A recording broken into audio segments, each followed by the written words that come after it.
In the NFL draft, the first player selected has the potential to change your franchise forever. But what if I told you that going first overall might not be the best way to win? The teams that select at the very top are amongst the worst in the league, so on average, these highly talented college prospects are thrown into terrible situations where they lack the help and development to flourish. But that doesn't mean first overall players aren't talented. In fact, since 2002, only 5 first overall draft selections have never made the Pro Bowl. And while nobody from this class has been selected into the Hall of Fame as of now, there could be some Canton-bound players in this area, with Matthew Stafford and Eli Manning serving as the 2 most likely candidates for the spot. But all of this has me wondering, where's the best spot to be drafted? As discussed previously, the highest picks are sent to losing teams the majority of the time, though you don't need to be number 1 to succeed in the league, as demonstrated by the list of second overall picks, which seem to heavily outweigh the first overall picks. Featuring present stars like CJ Stroud, Nick Bosa, and Saquon Barkley, the present day number 2 picks have it just as good, if not better. But this class features plenty of depth, including several Hall of Fame talents with Von Miller, Julius Peppers, and Calvin Johnson all going at the second pick. Though that being said, there can be busts at any spot in the draft. The second pick has had some notable flops, including Zach Wilson, Carson Wentz, Mitch Trubisky, and Greg Robinson. Some may be due to being thrown into a poor situation, after all the teams that select them are usually rebuilding, while some have other extenuating circumstances that lead to their early departures. The mental jump from college to the pros is extensive, and it's hard to tell whether or not a player is going to work out with their team. That being said, there's a few specific spots in the first round that have seen more success than others. Now, before we go any further, if you're enjoying what you're watching so far, consider hitting that subscribe button down below.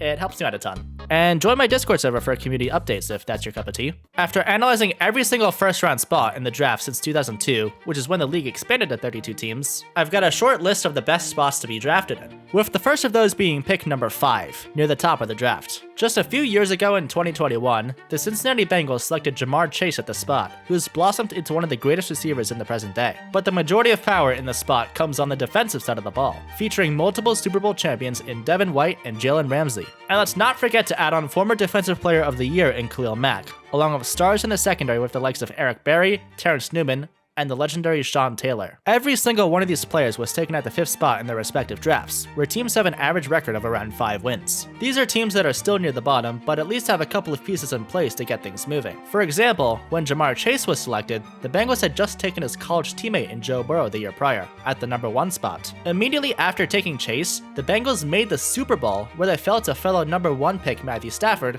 and fellow number 5 pick Jalen Ramsey, who is now on the LA Rams. That being said, the 5th pick has produced its fair share of letdowns, most notably wide receiver Justin Blackmon, who unfortunately couldn't control his off-the-field struggles as he fizzled out of the league. The next hidden gem is at pick 12, which includes a slew of skill players, along with more defensive power. The most recent stud taken here is a frequent contender for Defensive Player of the Year, Micah Parsons. 3rd and 10, Cowboys bring 4, Jones up the middle, thrown down by Micah Parsons. Also taken at this spot include Vita Vea, Haloti Ngata, and Fletcher Cox, all of which are Super Bowl champions today. Switching sides of the ball, Jahmyr Gibbs has proved that his high price was worth it, but he's perhaps overshadowed by another Super Bowl champion in the spot, Marshawn Lynch, one of the most electrifying running backs of the early 2010s. While he may not have gotten the ball when it mattered most, Odell Beckham Jr. certainly did.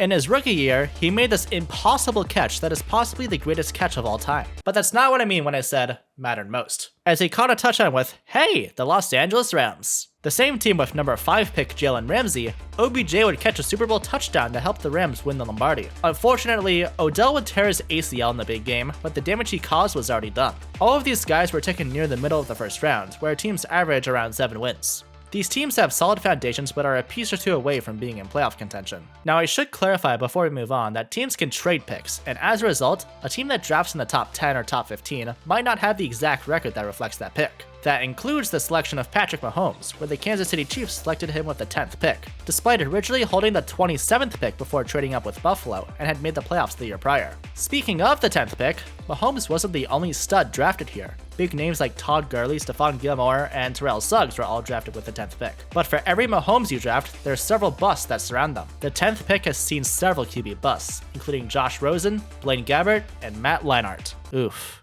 Speaking of world-class quarterbacks, let's go to the very back of the first round. Pick 32. There isn't much, apart from a 2-time MVP in Lamar Jackson, who has taken over the league since being drafted in 2018.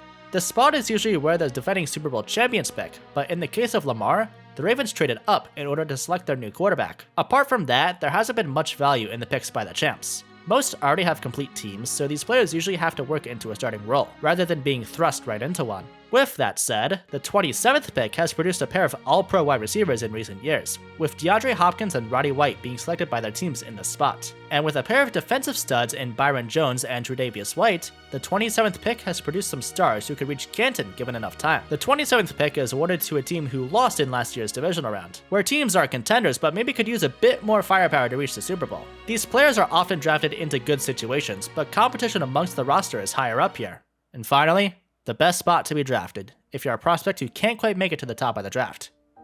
Pick 24. This pick goes to a team who lost in the wildcard round, but also the team with the best record to lose in the wildcard round. These teams are usually stacked in the regular season, but just came out flat in the playoffs and needed that extra punch. Fortunately for all who fell into the spot, the 24th pick has produced multiple Hall of Famers and plenty more All-Pros at one point or another. This spot is dominated by offensive talent. Starting in recent years, a pair of high-tier running backs in Najee Harris and Josh Jacobs. Go back 1 year to 2018, and you get DJ Moore. Go back to the early 2010s, and in 3 years in a row, you get David DeCastro, Cameron Jordan, and Des Bryant. This alone will be a very solid group, but that's just the beginning. The 2000s produced some generational talent at this pick. In 2008, you have former Offensive Player of the Year and All-Pro Chris Johnson, who has one of the fastest 40-yard dash times today. If you want another stud running back, 2004 gave us Steven Jackson. You know what? Let's get the entire offense involved, shall we? To get some tight end love, in 2004, the Colts selected Dallas Clark, a Super Bowl champion and first-team All-Pro in 2009. And lastly, turning the clock all the way back to the start of our sample in 2002,